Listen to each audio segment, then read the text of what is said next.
गर्मी की छुट्टियां शुरू हो चुकी थीं।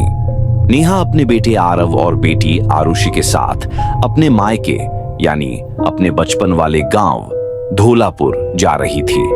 बच्चों को अपने नाना नानी से मिलना बहुत अच्छा लगता था, लेकिन इस बार कुछ अलग सा था।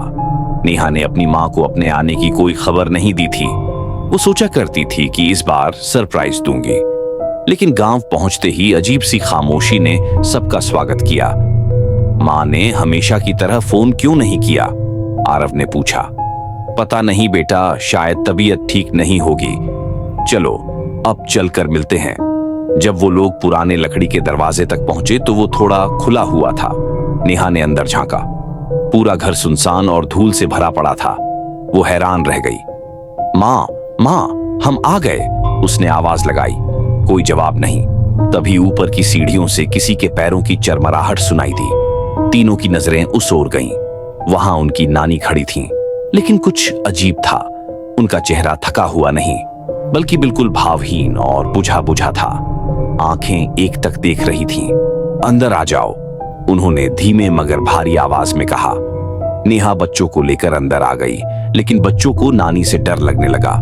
वो बस चुपचाप मां के पीछे छुप गए। रात को खाना खाने के बाद नेहा जब किचन समेट रही थी तो आरव और आरुषि दौड़ते हुए कमरे में आए, डर के मारे कांपते हुए।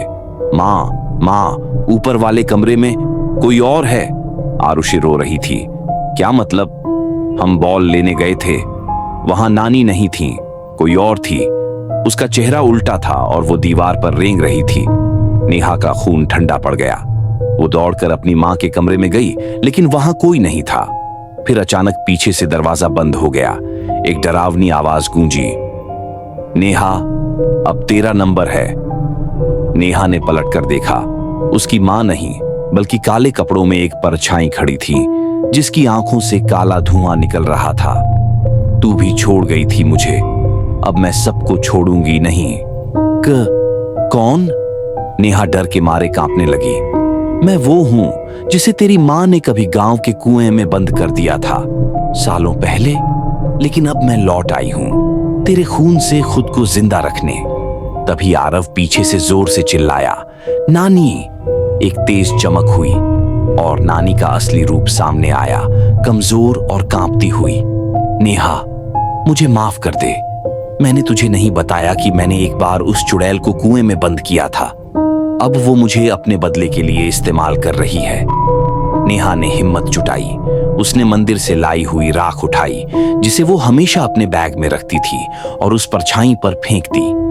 चीख इतनी जोर की थी कि घर की दीवारें हिल गईं। अगली सुबह सब कुछ शांत था। नेहा की मां बेहोश पड़ी थी, लेकिन अब उनके चेहरे पर सुकून था। क्या सब खत्म हो गया मां?